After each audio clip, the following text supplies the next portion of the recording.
Russian President Vladimir Putin claimed victory in the battle for Mariupol on Thursday. But he has ordered his troops not to attack the large steel factory containing the last Ukrainian fighters in the city. Instead, he told his forces to surround the Azovstal factory so that not even a fly comes through. Russian troops have attacked the southeastern port city of Mariupol since the early days of the war. The city is largely destroyed. Top officials have claimed it was about to fall, but Ukrainian forces continued to fight. In recent weeks, a few thousand Ukrainian soldiers were in the factory's tunnels and bunkers. Russian forces continued to bomb the site and demanded that they surrender. But on Thursday, Putin declared victory without taking the factory. The completion of combat work to liberate Mariupol is a success, he said in an appearance with his defense minister. Congratulations. Ukraine denied that there is a Russian victory in Mariupol.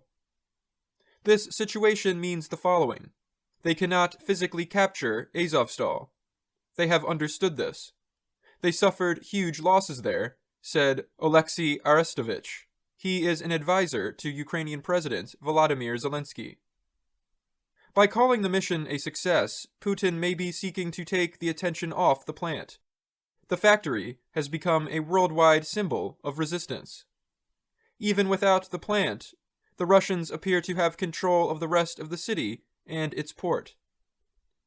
The capture of Mariupol would be the Kremlin's biggest victory in the war in Ukraine. It would help Russia secure more of the coastline and provide land access between Russia and the Crimean Peninsula, which Russia seized in 2014. It would also permit Putin to move more forces to the larger battle for Ukraine's eastern industrial area of the Donbas. Russian Defense Minister Sergei Shoigu said about 2,000 Ukrainian troops remained at the steel plant. Ukrainian officials said about 1,000 civilians were also trapped there, along with 500 wounded soldiers. Shoigu said the site was blocked off and predicted it could be taken in days. I consider the proposed storming of the industrial area pointless, Putin said. He said he wants to protect the life and health of our soldiers and officers. Putin may be hoping Russian forces can wait for the defenders to surrender after running out of food or ammunition. The attack of the plant could also continue. More than 100,000 people were believed to be trapped with little or no food, water, heat, or medicine in Mariupol. The city had a pre-war population of about 430,000. Chris Perry is a former British high-ranking military official. He told the Associated Press, "The Russian agenda now is not to capture these really difficult places where the Ukrainians can hold out in the urban centers, but to try and capture territory and also to encircle the Ukrainian forces and declare a huge victory."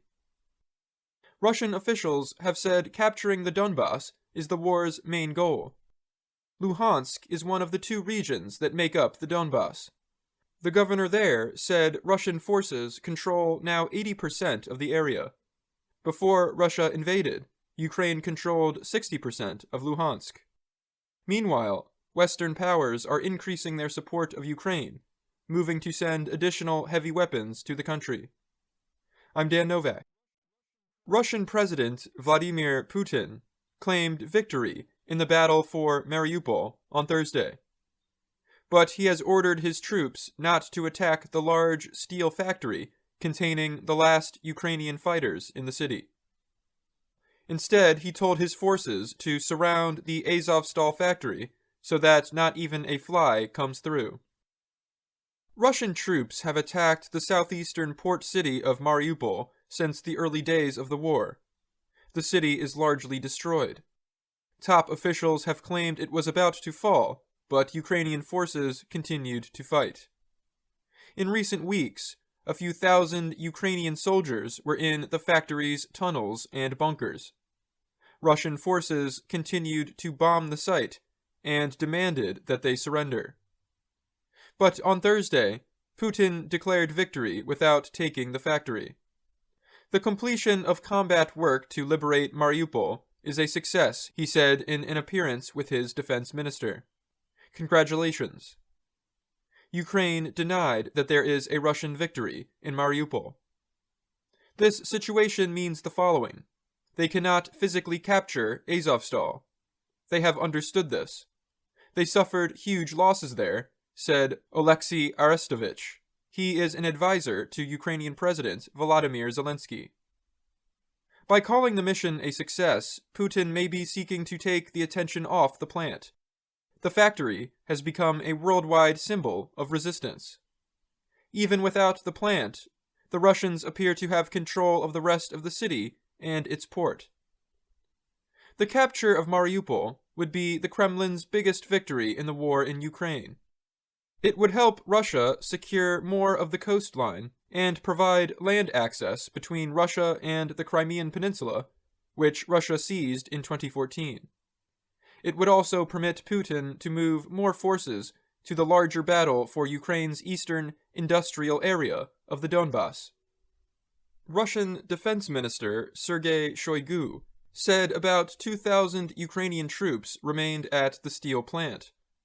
Ukrainian officials said about 1,000 civilians were also trapped there, along with 500 wounded soldiers. Shoigu said the site was blocked off and predicted it could be taken in days. I consider the proposed storming of the industrial area pointless, Putin said. He said he wants to protect the life and health of our soldiers and officers. Putin may be hoping Russian forces can wait for the defenders to surrender after running out of food or ammunition. The attack of the plant could also continue. More than 100,000 people were believed to be trapped with little or no food, water, heat, or medicine in Mariupol. The city had a pre-war population of about 430,000. Chris Perry is a former British high-ranking military official.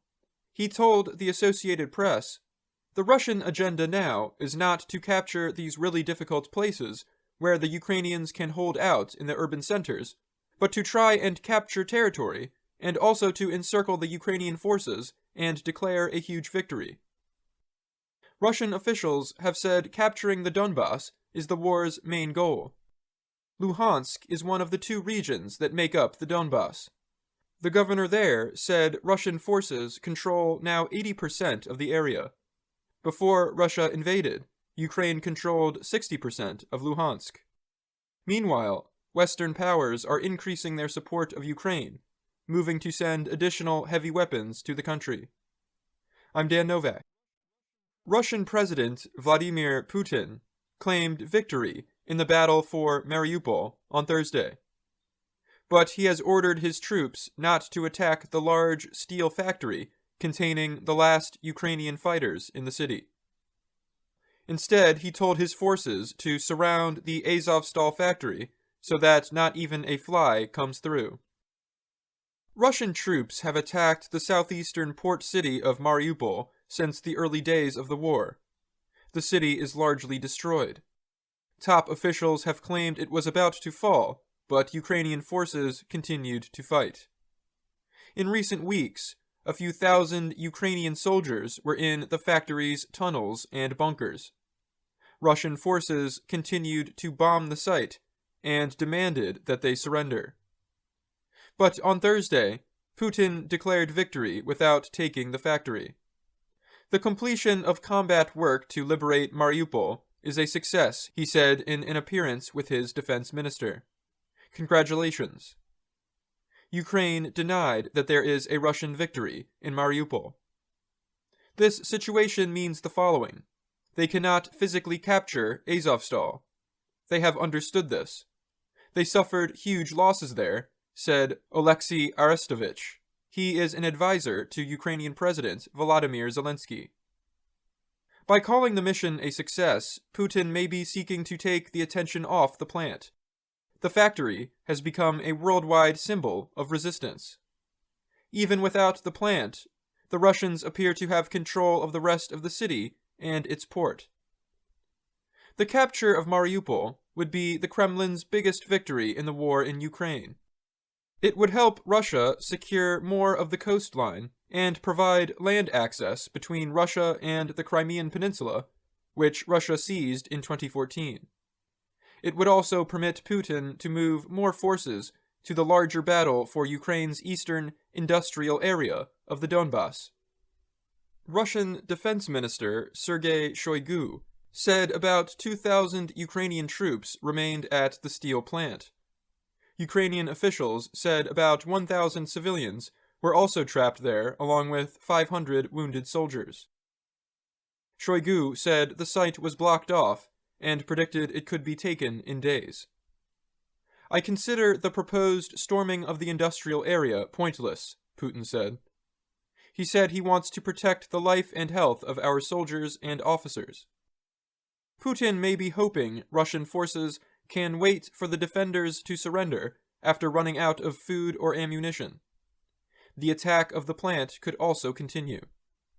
More than 100,000 people were believed to be trapped with little or no food, water, heat, or medicine in Mariupol. The city had a pre-war population of about 430,000.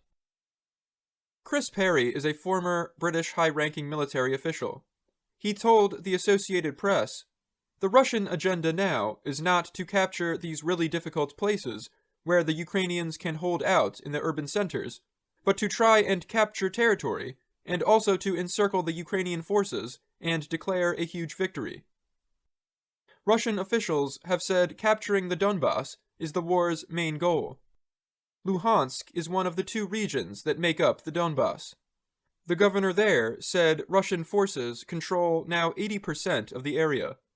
Before Russia invaded, Ukraine controlled 60% of Luhansk. Meanwhile, Western powers are increasing their support of Ukraine, moving to send additional heavy weapons to the country. I'm Dan Novak.